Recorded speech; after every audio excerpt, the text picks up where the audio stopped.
Qual é a maior dificuldade que eu tenho no gabinete, pastor? Qual? É a mentira. A pessoa chega no gabinete querendo libertação e não expõe. Eu tenho um problema, não sei, o problema é meu filho, o problema é meu marido, é ela. Ela não conta, ó, fui eu que abortei. Eu fui lá, paguei e abortei. O sangue, ele promove perseguição de morte. O sangue, Números 35, profana a terra, e a terra clama na sua grita pela morte do assassino. Então, o sangue, ele provoca uma perseguição. Caim mata Abel. Deus fala assim, você vai ser peregrino, vagabundo. Quando você plantar, a terra não vai dar o que colher, aquele que encontrar vai querer te matar. Existe uma perseguição de morte com sangue. Mas ele não conta o que ele fez. Aí ele começa um negócio, não dá certo. Fica noivo, noivado acaba. Começa um casamento. A vida dele é uma sequência de abortos. Por quê? Porque ele tem um aborto escondido. Então, quando eu vou para a igreja, que eu falo, para fazer confissão pública aqui, todo mundo repete comigo, eu fiz isso, fiz aquilo outro. Os meus vídeos no YouTube, tem um monte deles que eu faço isso. Porque a pessoa não tem coragem de contar que ela foi responsável pela morte de alguém, que ela foi ela que roubou o dinheiro da mamãe, foi ela que foi desonesta com o pastor dela, foi ele que foi desonesto com a ovelha dele, foi ele que foi desleal com a esposa. As pessoas não... Então, meu problema com elas. Estou lá num processo de libertação, em que a recorrência de manifestação tem alguma coisa que está errada. Então, hoje, a maior dificuldade, o primeiro passo para uma pessoa ser liberta é a confissão. Confissão. Só que, por que as pessoas não confessam mais? Por causa da língua grande dos outros. Então, a fofoca é o suicídio do aconselhamento. A pessoa entra no meu gabinete, ela pode falar o que quiser. Vai morrer comigo. Pastor, fiz isso, fiz aquilo, não tem problema. E se a confissão envolve um crime, pastor? Aí peraí. Você está indo para outro... Eu vou falar que o maior problema que eu tenho hoje é mentira. Por que é mentira? Porque a maior arma de Satanás é mentira. Ele é o pai da mentira. Então diz para a pessoa assim, não fala para ninguém. Pega esses homens, não, o cara é violento, é macho. Ele pega cachaça e bebe 1 litro de cachaça. Pode ter certeza. Esse cara foi violado na infância. Ele quer provar que é macho. Todo excesso esconde uma falta, né? Alguma coisa. A ausência do sacerdócio masculino é horrível. Horrível. Agora você me fez uma pergunta aí, qual foi? Eu falei, e quando a confissão no gabinete envolve um crime, não só pecado? Porque é uma diferença, né? De confessar um pecado para confessar um crime. O gabinete, ele é um lugar de segurança. Existe uma confidencialidade. Eu não posso nem testemunhar. O cara chegou para mim e falou assim, pastor, eu cometi um crime. Eu já peguei um caso de um rapaz que ele cometia um crime sexual. Eu falei para ele, eu tenho 3 6 para você, meu chapa. Ou você vai para o caixão, porque uma hora vão te pegar. Ou você vai para a conversão a Cristo, tu vai mudar a sua vida. Ou então você vai para a cadeia. E lá na cadeia vão te fazer de menina. Então, um pastor sério não passa a mão em pecado, não. Então, eu não posso denunciar ele a partir de um pecado, a não ser que eu passe a fazer parte do pecado. Ó, não vou me misturar com isso, não. Vou denunciar isso aqui. Agora, dentro do gabinete pastoral, a lei, ela protege a confissão. Pode perguntar também para padre, que recebe confissão auricular. Agora, quando a pessoa diz, pastor, você me ajuda a confessar? Vai comigo na delegacia, eu vou. Eu vou lá para te apoiar. Então tem que partir de quem está confessando. Eu tive um caso de uma pessoa que cometeu um furto, um roubo. Ele roubou um dinheiro. Roubou é quando é uso de força. Ele foi lá e capturou, né? Foi furto. E ele quis confessar. Ele foi na delegacia, confessou e nunca aconteceu nada. Porque a pessoa que foi furtada nunca deu queixo. Então, não dava para provar que ele pegou o que pegou. Houve uma denúncia, né? Não era nem uma quantia alta, mas ele falou, eu preciso lá, eu quero, então, vou lá contigo. Eu fui com ele. Então, essa questão da gente estar na igreja grande, a nossa igreja cresceu muito. Então, você vai... O que vai ficando para mim? Aqueles casos que são mais graves, né? Mais pesado. Mais pesados. A igreja, os pastores de rede, eles vão resolvendo a maioria dos grandes casos. Mas você fez uma pergunta que ficou no ar aí, né?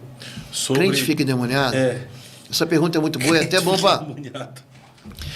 acontece? Você vai na igreja, aí a pessoa, crente, evangélica, pentecostal, sei lá o que ela é, tradicional, batizada, passou pelas águas, aí de repente fica endemoniado no culto. Por que isso acontece?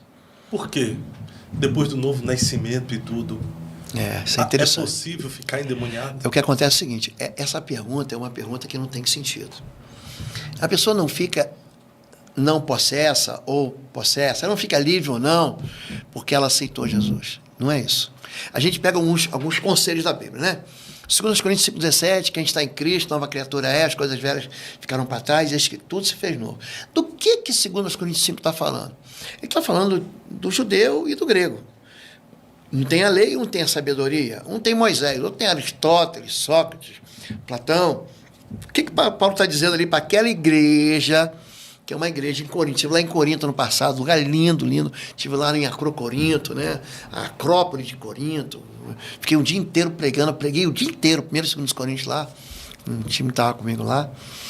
Paulo está dizendo o seguinte, que não é que você aceitou a mão, levantou a mão, aceitou Jesus e tudo se fez novo. Ele está falando da questão da natureza. Não vale mais ser judeu nem grego, que vale ser nova criatura. Então você vê um monte de crente que comete pecados horríveis. Ué, pastor, ele não é crente? Como é que aconteceu? A questão de ficar endemoniado, pastor, não tem a ver com você ser batista, assembleano, metodista, presbiteriano, da comunidade A, B e C. Tem a ver com pecado. Vou repetir, pastor. Eu não gosto de usar esse nome, isso é um eufemismo, que tenta diminuir aquilo que é verdadeiro. É iniquidade, pastor. É o pecado continuado. É o pecado que ele é consciente e amado. Ele sabe que está errado, não quer se arrepender. Tem um pecado que você fala assim, o que eu fiz? Deus me perdoa, não quero fazer mais. Tem um outro que fala assim, eu fiz e vou fazer de novo, porque eu gosto de fazer. Só que é um pecado continuado, não é um tropeço. Acidental. Não é um acidente. Ele tem dolo, ele faz porque quer. Agora, tem um segundo caso, pastor. É o caso das consagrações na infância. Então, a pessoa vem... O que é a autoridade espiritual? Eu tenho um livro chamado sobre autoridade espiritual, né? Eu escrevi um livro sobre... Meu primeiro livro que catapultou o ministério, né? Foi um livro que eu escrevi sobre a autoridade espiritual. Autoridade é um princípio. Autoridade não é força. Força é poder. Um homem forte, ele é poderoso. Autoridade é alguém que tem direito de governo. Então, quando você vota, por exemplo, no governador, o governador é um homem só contra quantos milhões de habitantes tem no Paraná? O intervalo aqui na mensagem e uma novidade para você, de 15 a 17 de maio de 2025, estaremos juntos de novo em Curitiba. Vai ser o único seminário de guerra espiritual que eu vou ministrar presencialmente nesse ano, então já estou adiantando para você. De 15 a 17 de maio vão ser 3 dias de uma imersão num treinamento de guerra espiritual, onde eu vou te entregar todas as ferramentas que você precisa para vencer as suas guerras, para avançar nas batalhas e para ser vitorioso. Eu trabalho com libertação há mais de 3 décadas e quero entregar para você. As inscrições vão ser unicamente pelo site www.institutoexos.com. Eu vou deixar o link aqui na mensagem e você pode se inscrever. Vai ser uma oportunidade única esse ano aqui em Curitiba e você vai ser muito abençoado. São mais fortes do que uma pessoa só, mas ele sozinho tem governo sobre todo mundo. Ele pega, dá uma canetada, muda a vida de todo mundo, para o bem ou para o mal. Isso é autoridade. Quando você é pai, isso é bom as pessoas ouvirem, você tem autoridade para o seu filho, sobre o seu filho, para abençoar. Mas você pode desgraçar a vida dele se você amaldiçoar ele. Quer ver uma pessoa que desgraçou a vida do neto? Noé. Noé disse para Cã, capítulo 9 de Gênesis, maldito seja Canaã. Ele amaldiçoou o próprio neto. Tipo assim, você fez em mim, saber o que teu filho vai fazer com você. Maldito seja Canaã. Servo dos servos seja ele. Jafé vai habitar nas tendas da prosperidade. Sim, vai viver na terra da riqueza. Mas esse Canaã vai vir na miséria. Eu já fui em Gaza, em 2015. Você está em Israel, é muito interessante, né? Israel está cercado ali, mas são 38 nações, chama-se pan-islamismo. Não são árabes. O turco é turco, não é árabe. O Egito é egípcio, não é árabe. Árabe ali é Jordânia, é Arábia Saudita. O Irã é persa, ele não é árabe. Então, tá aí, ó. O Iraque, ele é árabe. Então, fica aqui em volta dele um monte de nações, todas elas, e você vai em Israel, pensa num país rico. Você está no primeiro mundo. Você chega em Tel Aviv parece uma cidade costeira da Flórida. É um lugar lindíssimo, maravilhoso. Você anda em Natana, você desce a Ashkelon, são balneários. Sabe Balneário Camboriú, Sim. que é um lugar rico? É rico. Aí tem Camboriú que já perde a riqueza de Quando Balneário. você desce para Gaza, ali é o território dos filisteus, é Canaã. É uma favela. É mesmo, Canaã. É uma favela. Tem aqui uma região, um pouco acima aqui, um pouco abaixo aqui de Jerusalém, tem uma cidade aqui chamada Hebron. Aqui, ó. Hebron. Hebron. Uma pobreza. Você vai a Belém, um pouquinho acima de Hebron tem Belém. Vê se você levanta Hebron. Tava ali pra cima, Belém. Dá uma recuada aqui. Belém fica mais ou menos 15 minutos de Jerusalém. Olha lá. Ele fica 15 minutos de Jerusalém. Belém é uma cidade muito pobre. Não é Israel. Foi território de Judá. Agora é território de Canaã. Então, um pai conseguiu desgraçar a vida de um neto. Noé, ele lança uma palavra maldita que se cumpre. É a maldição em cumprimento. É diferente da maldição perseguição. A maldição perseguição é uma maldição por desobediência. Deus fala para Josué, vocês vão tomar Jericó. A terra toda é tua, mas Jericó é minha. Ela está consagrada para destruição. Ela é anátema. Então vocês vão queimar tudo.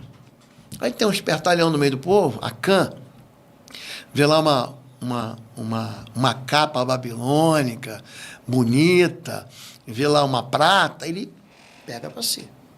Então, o que acontece quando o pecado está no meio do povo? Eles avançam na cidade seguinte, uma cidade pequenininha, chama Ai, e são derrotados. Peraí. Tem coisa desgraçada dentro do arraial aqui, tem pecado aqui dentro. Até que Josué vai chegando até que descobre quem é o cara. E ali ele é suprimido. A terra de Jericó, aquilo acontece em Jericó. É uma terra maldita. O judeu não entra lá. Jericó? Você pode... Belém tem muro, Ramala tem muro, Hebron tem muro. Em Jericó não tem muro. O judeu nem bota o pé lá. É uma cidade maldita. É por isso que Jesus entra lá e ele encontra com o moço que sobe na figueira. Zaqueu era um judeu que era odiado, que morava lá. É por isso que o cego de Jericó, ele ficava no limite. No meio. Você vê que tem evangelho que diz que Jesus está entrando em Jericó, tem evangelho que Jesus está saindo. Já reparou isso? Sim. Então depende do olho de quem está enxergando. Para um ele está vendo, porque tem duas Jericó. E tem uma Jericó maldita. A maldição é uma resposta à desobediência. Ah, pastor, quebra a minha maldição. Eu vou orar por você, mas tu tem que abandonar teu pecado. Se você atentamente olhar para cumprir essa lei, essas bênçãos te perseguirão. Bendito será no campo, Deuteronômio 28, de 1 a 15, de 1 a 14. Bendito será no campo, bendito será na cidade, bendito será as entradas, bendito será as saídas, você vai ser cabeça, não vai ser cauda. Deus vai abençoar o fruto do teu ventre, o fruto das tuas mãos, os teus filhos, as tuas gerações, a tua semente. Deus vai abençoar as tuas crias, as tuas vacas, os teus rebanhos. Ele vai mandar que a bênção será sobre ti. Os teus inimigos virão por um caminho, vão fugir por 7. Aquele que se levantar contra ti em juízo vai ser derrotado, mas tem que obedecer. Aí o que a pessoa quer? Eu levanto a mão, aceito Jesus e continuo vivendo na minha vida de bandalheira. Forte. Como que você vai ser abençoado? Deus abençoa pecado? Não. Então a bênção de Deus está associada à obediência, À obediência. e a maldição está associada à desobediência. Desobediência. Você repara que a Bíblia não fala de quebra de maldição. Em Gálatas 3,13 diz que Cristo nos resgatou da maldição da lei. Porque maldito é aquele que for pendurado no madeiro. O resgate é pagamento de nossa promissão. Lembra do sangue? Estou pagando um preço aqui, eu estou te libertando para você não pecar mais. Aí eu volto à tua pergunta. Por que crente fica endemoniado? Porque ele insiste no pecado. Agora, tem gente que insiste porque foi educado, tem gente que insiste porque foi acostumado, você tem que ajudar, é reeducação. E tem gente que fica por causa da consagração. Comum, pastor, você está no processo de libertação, manifesta o demônio, você não precisa nem mandar falar. Ele fala, eu não vou sair, eu estou aqui desde o ventre da mãe. A mãe vai, entrega para uma entidade, consagra, vai ser devoto da entidade tal, vai ser protegido, vou fechar o corpo. A mãe achando que está fazendo bem, o pai, o avô, está construindo uma jaula para o filho. É isso. Então, a bênção e a maldição está relacionada à obediência e desobediência. Exatamente. Então, por isso que crente fica endemoniado.